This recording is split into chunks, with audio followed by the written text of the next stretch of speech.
श्री दुर्गा सप्तशती 13वां अध्याय। सूरत और वैश्य को देवी का वरदान। ध्यान। जो उदय काल के सूर्यमंडल की कांति धारण करने वाली है, जिनके 4 भुजाएं और 3 नेत्र है, तथा जो अपने हाथों में पाश, अंकुश एवं अभय की मुद्रा धारण किए रहती है, उन शिवा देवी की मैं ध्यान करता हूँ। ऋषि कहते हैं, राजन, इस प्रकार मैंने तुमसे देवी के उत्तम महात्म्य का वर्णन किया।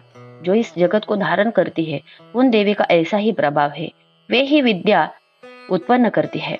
भगवान विष्णु की माया स्वरूपा उन भगवती द्वारा ही तुम ये वैश्य तथा अन्य विवेकी जन मोहित हुए हैं तथा आगे भी मोहित होंगे। महाराज, तुम उन्हीं परमेश्वरी की शरण में जाओ। आराधना करने पर ही वे मनुष्य को भोग, स्वर्ग तथा मोक्ष प्रदान करती है। मार्कंडेय जी कहते हैं, क्रौष्टुकी जी, मेधा मुनिय के लिए वचन सुनकर राजा सूरत ने उत्तम व्रत का पालन करने वाले उन महाभाग महर्षि को प्रणाम किया।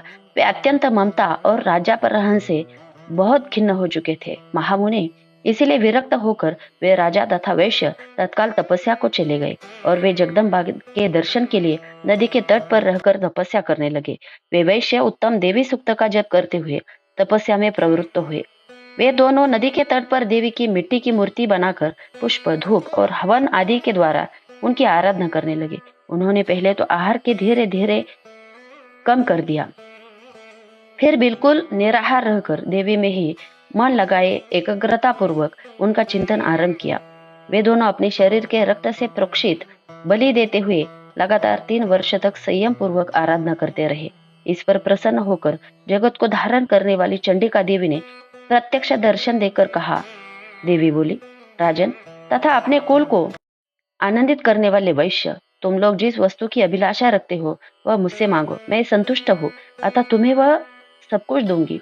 मार्कंडेय जी कहते हैं, तब राजा ने दूसरे जन्म में नष्ट न होने वाला राज्य मांगा तथा इस जन्म में भी शत्रुओं की सेना को बलपूर्वक नष्ट करके पुनः अपना राज्य प्राप्त कर लेने का वरदान मांगा। वैश्य का चित्त संसार की ओर से खिन्न एवं विरक्त हो चुका था और वे बड़े बुद्धिमान थे, अतः उस समय उन्होंने तो ममता और अहता रूप आसक्ति का नाश करने वाला ज्ञान मांगा। देवी बोली, राजन, तुम थोड़े ही दिनों में शत्रुओं को मारकर अपना राज्य प्राप्त कर लोगे। अब वह तुम्हारा राज्य स्थिर करेगा। फिर मृत्यु के पश्चात तुम भगवान विवस्वान सूर्य के अंश से जन्म लेकर इस पृथ्वी पर सावर्णिक मनु के नाम से विख्यात होगे। वैश्यवर्य, तुमने भी जिस वर को मुझसे प्राप्त करने की इच्छा की है उसे देती हूँ। तुम्हें मोक्ष के लिए ज्ञान प्राप्त होगा। मार्कंडेय जी कहते हैं, इस प्रकार उन दोनों को मनोवांछित वरदान देकर तथा उनके द्वारा भक्ति पूर्वक अपनी स्तुति सुनकर देवी अंबिका तत्काल अंतर्धान हो गई। इस तरह देवी से वरदान पाकर क्षत्रियों में भी श्रेष्ठ सूरत सूर्य से जन्म ले सावर्णी नामक मनु होंगे। सावर्णी नामक मनु होंगे।